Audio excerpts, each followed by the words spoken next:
Yes, yes. Hello, boys. Welcome to the match preparation video for our upcoming fixture on the 19th of July between Grange and Ipswich in the FQAL third division competition. Now, we're approaching the final third of the season. We currently sit in the top four, so our fate is entirely in our own hands.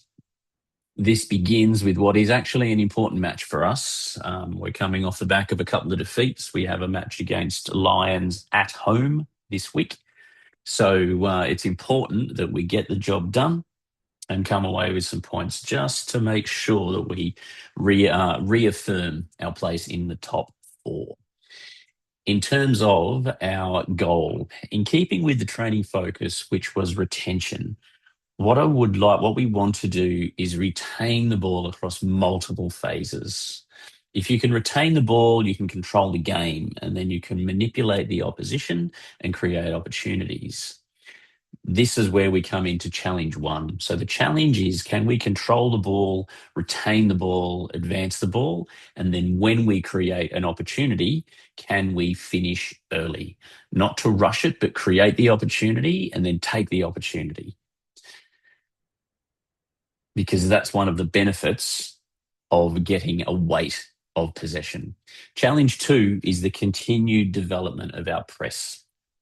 If you have an effective press, you can regain possession, but more importantly, you can create transitional moments. And from transitional moments, you can create excellent opportunities to score while the opposition reorganises themselves and gets back into their shape. Teams like Ipswich, look, their position on the ladder tells us something about the season they have had. They're still threatening, as we saw against Redlands. We dominated Redlands. They got one break and they managed to score from it. So we do need to be vigilant that we don't get caught out at the back, because I believe that's how a team like Ipswich will hurt us. They're less likely to play us off the pitch, dominate possession in our third and create opportunities that way. That's what we're going to try to do. But we will try to pin them in their defensive third so that we can win the ball. And then when we do that, we're in the attacking third and we can score. So the goal is to focus on retention, so retaining the ball across multiple phases. So retain the ball to move out of our defensive third, retain the ball to move through the middle third of the pitch, which we practiced on Thursday, and then retain the ball in the attacking third to create opportunities. When we create those opportunities, we take them quickly.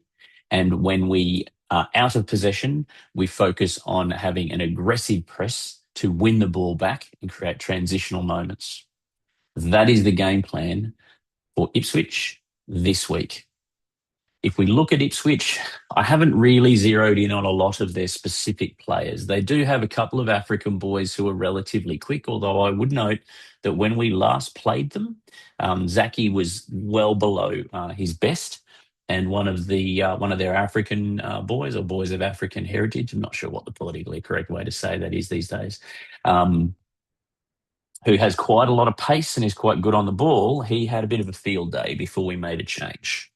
Zaki will be 100%, so that shouldn't be an issue. But nonetheless, we do need to be mindful. They can hurt us. They can hurt us on the break or in transition. That remains our biggest threat to conceding goals. It's very much in keeping with the competition. The competition really does play that sort of basketball style football.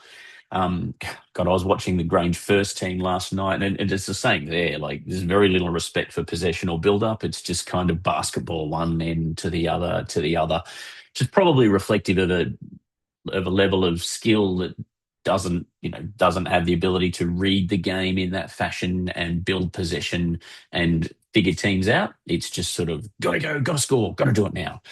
We're trying to develop that with you now, because that is going to allow you to play at a high level and more consistently. In terms of physicality, as with every game, we have to earn the right to win. We have to dominate physically. We have to put ourselves about there, because if we don't do that, then we're not in the physical contest. And if we're not in the physical contest, we're going to go nowhere. Now, we need to be We need to realise that what we're playing is a well-organised team. Ipswich will be well-organised. So we're going to have to be patient. We're going to have to break them down. We're going to have to be mindful with our press, and then we're going to have to be respectful that they will be organised, they will move the ball. So we will have to work hard and we will have to break them down. But I have every confidence that we will break them down. More the point, I don't actually intend. I know when we played them last, we went 2 goals up, and then the plan was just to put 5 at the back and camp out the game. We won't be camping out the game. We will be pressing ahead, playing attacking, positive football. I haven't highlighted a lot of video footage, but what I did want to highlight is this section of play, because I think it's something that we need to be very mindful of. Now, this is the first goal when we played them at Grange. It's a corner, so the setup's good. The ball comes in. Now, notice it's probably not the best corner. We'd probably prefer it to be a bit higher, get it above the keeper's eye line, give us a chance to get some heads on the ball. Nonetheless, it bobbles. There's an ineffective clearance. It bounces around a little bit. Now, the ball's going to come to Riley, who's here. And what I'm highlighting is Riley's here, so he's going to be receiving the ball. When he receives the ball, he's going to be able to drive in and shoot. Okay, so he's going to be able to drive in, and then he's going to be able to shoot. The reason we're having this conversation is because when that happens, everyone else has to respond. When we're playing well-organised teams, which are probably going to have players that they're going to get into the box, one thing that's really important and what can be really helpful is when we get a player, and Riley has a strong shot from outside the box. We don't have many players who have a strong shot from outside the box, but Riley does. So he can definitely score from outside, or at least test the keeper. But what has to happen is the rest of the players in our front three, remembering that Riley's typically going to be playing number 8 for us, they need to be following in. Okay, now in this case, as it turns out, as we follow it through, the ball bobbles, Riley bounces onto it. Now he hits the ball. I believe it takes a deflection. I don't know whether it took a deflection off the defender or whether the defender turned his back to it. But what has to happen, and we can see we're doing it, our front three are ready to come through. One, you're ready to pick up the crumbs if the keeper fumbles. And if you've got a strong, powerful shot, it may be that the best that the keeper can do is parry it away. But more the point, an additional point is that if you're there and then you're moving towards the keeper, there's every possibility that you can generate a mistake by basically distracting them. Okay? So that's pretty much all I wanted to talk about in the video. So that will keep this quite short. So that will definitely keep this quite short. And we can move straight on to the attacking lineup. Once again, notice it's an attacking lineup. Now, look, we are down some critical troops. We've got what would we consider both of our, not what would normally be our starting strikers are out. Danny and Nathan. We're expecting to have them back for late August, September. So hopefully that means the run home and finals football. So it's a matter of everyone else doing the work to make sure we qualify for finals. And it's a totally different competition if you make finals. It's a new competition. Everything starts. It's just 4 teams. You win 2 games and you're there. And I've not seen a team in this competition that we cannot beat. So anyhow, starting at the back, Mick obviously retains his position in goals. Zach and Max, look, that's the most robust centre-back combination that we have. More the point, it's the best centre-back, it's the best combination for managing the ball, managing play and controlling the game, which is why we're starting with that. Zach retains his position at right back. We'll give him another crack at these boys when he's not feeling sick and he can show what he's got. Luke Payne rewarded for his ongoing really strong form. And as a reflection of that positive form, it allows us the luxury of being able to push Luke Williams further up the field to start the game at left wing. Similarly, if we jump over to right wing, we have Isaac, who's been performing quite well out there. What I would point out with these 2 players is they're both fast and they're both attacking. So what that gives us is more than any other formation. When we play Mayal out on the left, Mayal's good on the ball, but he's not really fast. Luke and Isaac offer us a lot of pace, so look for that pace. Doesn't mean we bomb away with long balls all the time, but it gives us pace that we can attack with. Okay, back to the spine, Ollie retains his position at defensive midfield. Riley is back into the starting lineup to play at number 8. We were just talking about him earlier.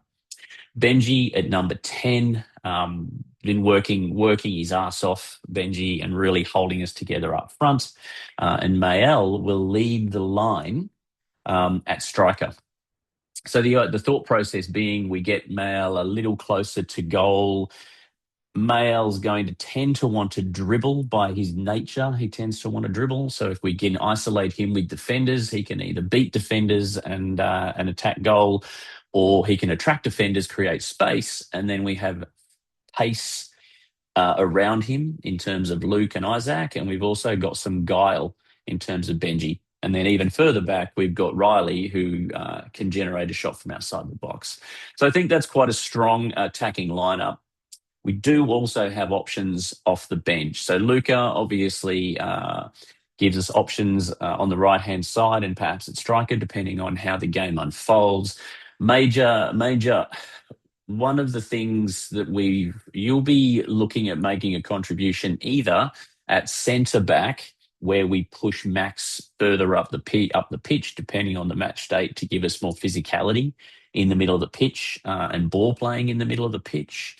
There's also right back, because Isaac may well need a break, which means that we can push Zach Millichet up, or just to give Zach Millichet a break and have you at right back. So there's a lot of flexibility that we get from you, Madge. Hayden, obviously offer us something in the left and right wing situation, and perhaps in there at 10 with your ability to move the ball around. Made an impact when we first played these boys out at Ipswich, which I haven't forgotten. Francis, dynamo in the middle of the pitch. Honestly, Francis, I can put you practically anywhere on the pitch, and I know that I'm going to get 110% effort, particularly when it comes to running down balls in the middle of the pitch. So where and what the plan will depend entirely on the match state. And Will, starting from the bench, gives us some versatility. We can insert you on the right wing, left wing, number 10, or we could even put you in at striker. So we've got flexibility on the bench. I'm quite happy with the side that we have. I believe we have a side that's more than strong enough to do the job in this case. So we just need to go do the job, boys, to reconnect everybody to what the goals will be. Ball retention is our focus. So controlling the ball, dominating that possession, and then advancing the ball and finishing early when the opportunity exists.